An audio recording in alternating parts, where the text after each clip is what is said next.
안녕하세요. 자, 이번 시간은 저번 시간에 배웠었던 내용을 복습을 하면서 그리고 다시 한번 주요 개념에 대해서 같이 정리하는 시간을 한번 가져볼게요. 자, 우선 페르마의 소정리입니다. 잘 안 보이실 수도 있을 것 같은데요. 페르마의 소정리에 대해서 다시 한번 같이 한번 좀 살펴보겠습니다. 우선은 소수 P가 있어요. 소수 P.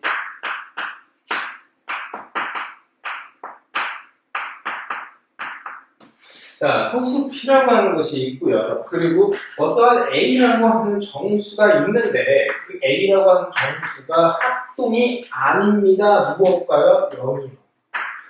무엇에 관해서요? 법 P에 의해서요.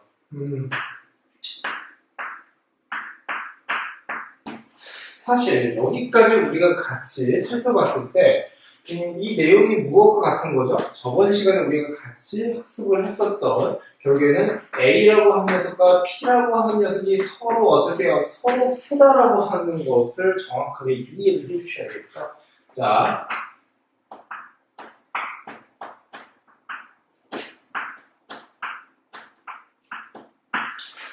자, 이 내용에 대해서 이제 같이 공부를 했고요. 자, 그리고 지금 보는 바와 같이 만약 그렇다면 A의 P-1 거듭제곱이라고 하는 녀석은 1과 합동이다라고 설명을 할 수가 있습니다. 이게 바로 페르마의 소정리라고 하는 거예요. 별거 아니라고 하면 그렇죠. 그래도 엄청 이제 수학을 잘하시는 분이 이렇게 또 이제 만든 정리니까요. 자, 그러면 그 내용에 대해서 같이 한번 좀 살펴볼 거고요. 나름의 이제 증명도 한번 같이 진행을 해볼게요. 자, 우선은 이제 어떻게 생각을 할 거냐면요. 소수 P라고 하는 것에 대해서 두 가지로 이제 생각을 한번 해볼 겁니다. 두 가지로. 자, 우선 두 개의 집합에 대해서 생각을 해볼 건데요. 우선 첫 번째 집합. 우리가 저번 시간에 공부를 했던 나름의 용어가 있었죠. 그게 뭐였죠? 기하, 이며, 개라고 하는 것에 대해서 우리가 같이 학습을 했었고요. 그리고 그 관점에서 봤을 때 P보다 작은 나름의 자연수 집합 1, 2, 3 쭉쭉쭉 그래서 어떻게 해요? P-1 이렇게 두 번째는 이제 어떠한 집합을 이제 생각을 해볼 거냐면요. 여기 지금 보는 바와 같이 이 A라고 하는 나름의 특수성을 이용을 해서 배수의 관계로 이제 갈 겁니다. 자, 그러면 이쪽에다가 이렇게 써드릴게요. A, 그 다음에 2A, 그 다음에 3A. P-1에 A다라고 이렇게 한번 써보겠습니다. 그러면요, 사실상 이 녀석과 이 집합과 이 집합의 각각의 원소는요, 사실상 어떻게 해요? 거피라고 읽을까요? 거피? 뭐 예를 들어서, 예를 드는 게 아니라 똑같은 말이 이거예요. 모두 P. 그쵸? 어쨌든 간에 나름의 이제 한국말을 이제 쓰자면 결국에 거피다라고 할 수가 있겠죠. 거피에 대해서요, 지금 보는 바와 같이 지금과 같이 어떻게 해요? 두 집합으로 나누어서 생각을 할 수 있다라고 보시면 됩니다. 그러면 이 버피에 대해서 이 P에 대해서는 나름의 어떻게 해요? 서로 소에 해당이 된다라고 생각을 할 수가 있겠죠. 각각의 원소들이요. 자, 이제 여기에서 나름 이런 생각을 한번 해봅시다. 저번 시간에 우리가 같이 학습을 했었던 것 중에 하나가 자, 예를 들어서요. A 곱하기 그 다음에 X라고 하는 녀석과 그 다음에 A 곱하기 Y라고 하는 녀석이 있어요. 근데 두 녀석이 합동이래요. 자, 그랬을 때 무엇에 대해서? 모두 P에 대해서. 그랬을 때 어떤 정리를 우리가 같이 공부를 했었죠? 자, 이쪽으로 가서요. 만약 그렇다면 결국에는 A와 P라고 하는 녀석이 지금 P가 소수에 해당이 된다라고 했고 A라고 하는 녀석이 0과 합동이 아니라고 했으니까 사실상 저번 시간에 공부했던 거 뭐였죠? X라고 하는 녀석과 Y라고 하는 녀석은 합동이다라고 할 수가 있습니다. 자, 이 명제가 있어요. 이 명제에 대해서 우리가 저번 시간에 같이 학습을 했는데 이 녀석에 대해서 다시 한번 생각을 해보겠습니다. 우리가 나름의 증명을 하는 방법 중에 대우법이라고 하는 게 있었죠? 자, 그래서 그 대우에 대해서 한번 생각을 해볼게요. 자, 대우는요, 지금 보는 바와 같이 그 x라고 하는 녀석과 y라고 하는 녀석이 합동이 아니라고 하였을 때 결국엔 어떻게 됩니까? 뭐에 대해서요? 모두 p. 여기다가 또 써야겠죠?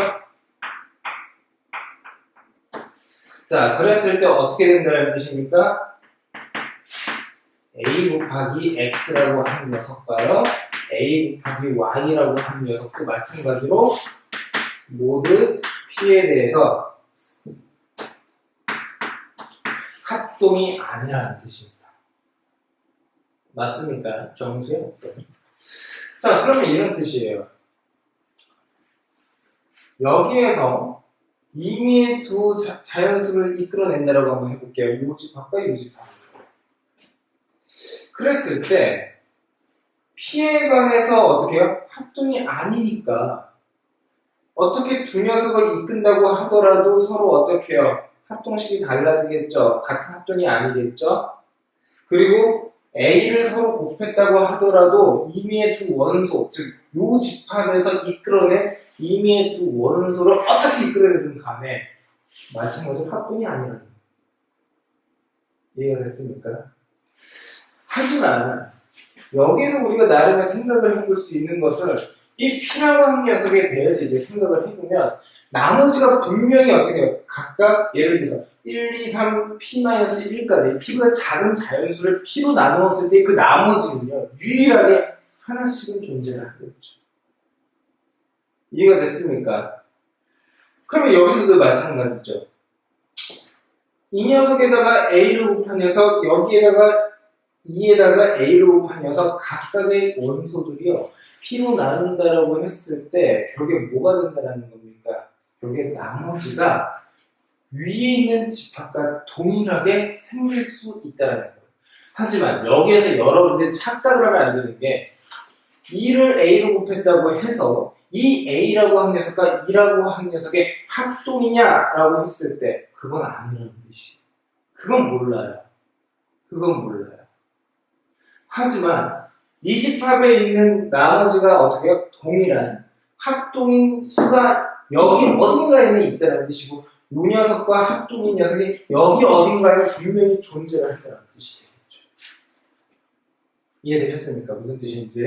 지난 시간에 공부를 했던 내용에 대해서 다시 한번 복습을 한 거고 그 다음에 여러분들이 혹시라도 저랑 이제 경시형 공부를 이제 기다리고 그 다음 단원을 기다리고 하는 친구는 예습 차원으로 다시 한번 좀 보시면 조금 더 도움이 될 것 같습니다.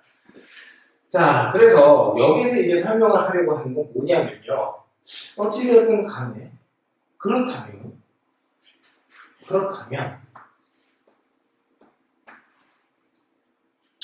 요집합에 있는 것을 싸그리 싹 다 곱해버리고요.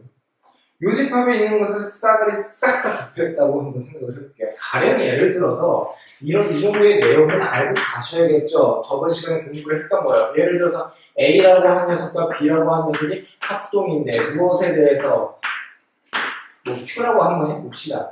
Q에 대해서. 그 다음에 C라고 한 녀석과 D라고 한 녀석이 합동인데 무엇에 대해서요? Q에 관해서. Q에 의하여. 자, 그러면 어떤 정리가 됩니까? 이 A라는 녀석과 C라고 한 녀석, B라고 한 녀석과 D라고 한 녀석을 서로 곱한 거, A와 C, B와 D, 이 녀석도 서로 합동이다라고 할 수가 있겠죠. 무엇에 의해서? Q에 의하여. 이런 정리를 우리가 공부를 한 적이 있어요. 됐습니까? 무슨 뜻이냐면요. 각각 P에 관해서 요집합의 원소와 요집합의 원소 중에 서로 P에 관해서 어떻게 해요? P에 의해서 합동인 것이 하나씩은 분명 존재를 한다는 거. 하나씩은 매칭이 가능하다는 뜻이에요. 매칭이 가능해요. 이 내용은 지난 시간에 공부를 했던 내용이라서 여러분들 크게 어려워할 필요는 없을 것 같고요. 자, 혹시라도 모르시는 분은 앞에 있는 정리를 다시 한번 꼭 복습을 좀 해주셨으면 좋겠어요.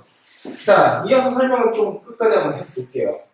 그렇다면 합동 녀석이 각각 다 있다는 뜻이니까 얘네들 싹을 싹 곱해버리면 이렇게 되겠죠? 1 곱하기 2 곱하기 3 곱하기 쭉쭉. 그래서 곱하기 p-1. 맞죠? 자, 이 녀석과, 자, 여기다 써드릴게요. 이 녀석과, 그 다음에 a 곱하기 2a 곱하기 쭉쭉쭉쭉. 그래서 어떻게 해요? 여기에서 p-1에 a까지 곱을 했을 때 이 녀석과 이 녀석은 합동이 될 수밖에 없다는 뜻이죠. 뭐에 의해서? 이 녀석에 의하여. 자, 그러면 결국에는 얘도 마찬가지로 뭐에 대해서? P에 의해서요. 그러면 얘네들은 싹을 곱을 하고 얘네들은 싹을 곱을 한번 해봅시다. 얘 뭐라고 읽습니까? P-1 팩토리얼이라고 읽죠. 그리고 지금 보는 바와 같이 A부터 A끼리 서로 곱을 한다고 했을 때 이 원소의 전체 개수가 몇 개입니까? P-1개.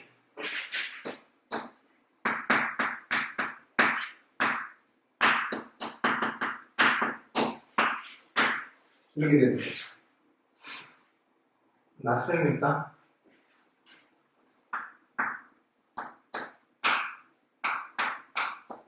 이해되겠죠? 그러면 여기에서 이제 이 녀석을 어떻게 해야 할까요? 자, 봅시다. P라고 하는 녀석은요. P-1 팩토리얼과 어떤 관계에 있는 거죠? 어떤 관계에 있는 거죠? 서로서의 관계에 있는 거죠. 맞습니까? 자, 그러므로 어떻게 돼요? 이 녀석과 이 녀석은 지워줘도 상관이 없다라는 뜻이에요. 그래서 AP-1이라고 하는 A의 P-1 거듭제곱은 무엇과 합동입니까? 아, 제가 이거 잘못 썼죠? 여기에 합동식. 이렇게. 그러면 결국에는 무엇과 같다? 1과 같다. 이렇게 된다는 뜻이에요. 이렇게. 맞습니까? 이해되셨어요? 이거 좀 지울게요. 증명 다 됐습니다.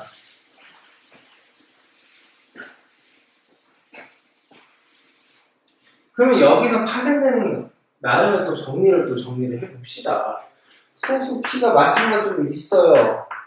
어떠한 정수가 있대요. A라는 정수가. 맞습니까? 근데 이 A라는 정수가 말이죠. 무엇과 합동이냐면 A의 P거듭제곱과 그 다음에 A라고 하는 녀석이 무엇에? P에 대해서 합동이다라는 거예요. 모든 정수 A에 대해서. 이게 페르마의 소정리를 조금 더 확장했다라고 보시면 돼요. 그러면 나름의 두 가지의 갈래로 한번 생각을 해볼 필요가 있어요. 어떤 거냐면 A라고 하는 녀석이 0과 합동이 아니었을 때 A라고 하는 녀석이 0과 합동이었을 때에 대해서 같이 생각을 한번 해볼게요. 이 뜻과 이 뜻은 어떠한 뜻을 가지고 있냐면요. 결국에 얘는요. A라고 하는 녀석과 자, 제가 이걸 정확하게 안 적었죠? 이 밑에다가 좀 써드릴게요. 모든 P에 대해서 A와 0이 합동이 아닌 경우와 합동인 경우로 나누어서 생각을 했다는 뜻이고요. 합동이 아닌 경우는 A와 그 다음에 P가 서로 소라는 거예요. 그러면 페르마의 소정리에 의하여 A의 뭐가요? P-1 거듭제곱이라고 하는 것이 1과 합동이죠? P에 대해서 맞습니까? 자, 그러면 결국에는 A와 P가 서로소에 해당이 되니까 양쪽에 그냥 A를 싹 곱해버리면 상관이 없는 거죠.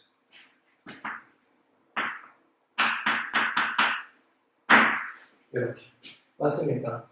두 번째입니다. A가 만약에 합동이라고 한번 해봅시다. A가 만약에 합동이다. 0과 합동이다. 그러면 무슨 뜻이냐면 결국에 모든 P라고 하는 것에 대해서 합동이라는 게 무슨 뜻이죠? 합동이라는 거지. 나머지가 같다라는 거예요. 나머지가 같아요. 맞아요? 그러면 이쪽으로 가봅시다. 만약 그렇다면 얘가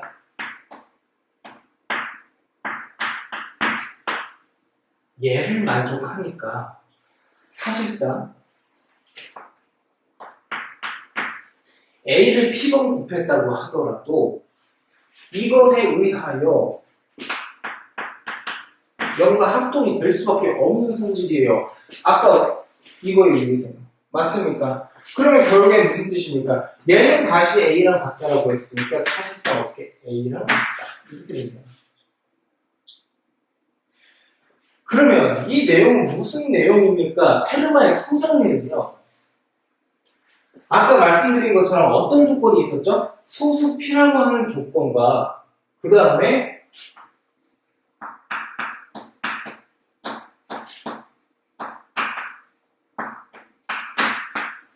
법 P에 대하여 A와 0이 서로수가 아니라고 분명히 어떻게 해요?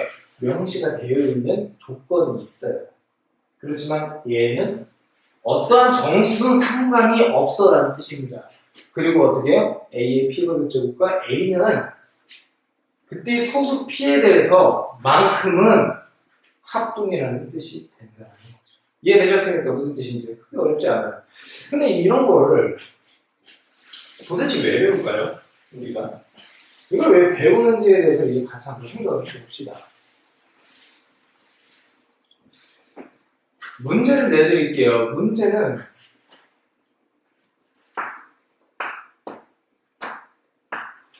5의 32 거듭제곱을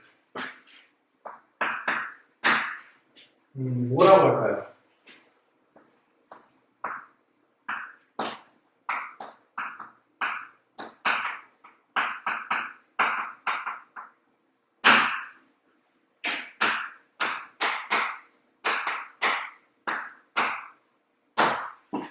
나머지가 어떻게 되는가? 이건 묻는 거예요. 이게 도대체 뭘까요? 5의 32 거듭제곱을 다 하실 건가요? 계산기를 두들긴다고 하더라도 모자랄 거예요. 한번 배운 것을 한번 적용을 한번 해볼게요. 이 11이라고 하는 것은 매우 특수하게 소수입니다. 맞습니까? 자, 5라고 하는 녀석은요. 5라고 하는 것은 11로 나누어 떨어지지를 않아요. 그러니까 페르마의 소정리에 의해서 5의 몇 거듭제곱이요? 11 빼기 1이라고 하는 이 거듭제곱은 무조건 무엇과 합동이에요? 1과 합동이에요. 뭐에 관해서요? 모두 11에 관해서요. 맞습니까? 그러면 결국에는 A 5의 10 거듭제곱이 결국에 1로 치부를 할 수 있다는 거죠. 그럼 이쪽으로 가봅시다. 5의 32 거듭제곱이에요. 얘 어떻게 해주면 됩니까? 자, 여기다 쓸까요? 5의 32 거듭제곱을 5의 10 거듭제곱으로 이렇게 표현을 해볼게요. 3. 5의 제곱. 맞습니까? 그런데 얘는 어차피 1과 합동이라면서요.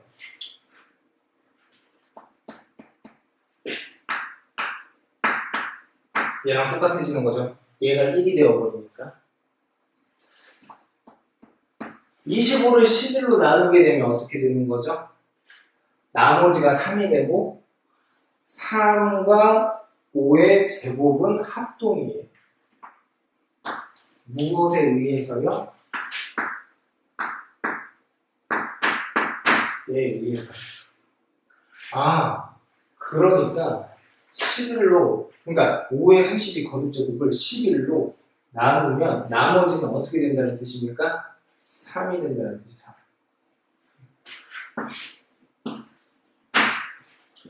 이렇게 쉽게 구할 수가 있다는 뜻이에요. 그러니까 결국에는 알고 모르고의 그 차이가 여러분들의 이제 나름의 이제 이러한 계산을 쉽게 할 수 있느냐, 아니면은 뭐 평생 계속 계산을 하면서 지낼 것이냐, 이 두 녀석의 차이가 있다는 거죠. 그렇죠? 그래서 지난 시간에 우리가 같이 공부했던 내용을 다시 한번 복습하는 차원으로 다시 한번 설명을 드리는 것이니까요. 다시 집에서 정확하게 복습을 좀 해주시고요. 아직 저와 함께 이제 공부를 하지 않은 친구들 같은 경우에는 예습 차원으로 다시 한번 여러분들이 직접 책을 한번 찾아보면서 예, 공부를 해주셨으면 좋겠습니다. 예, 고생하셨습니다.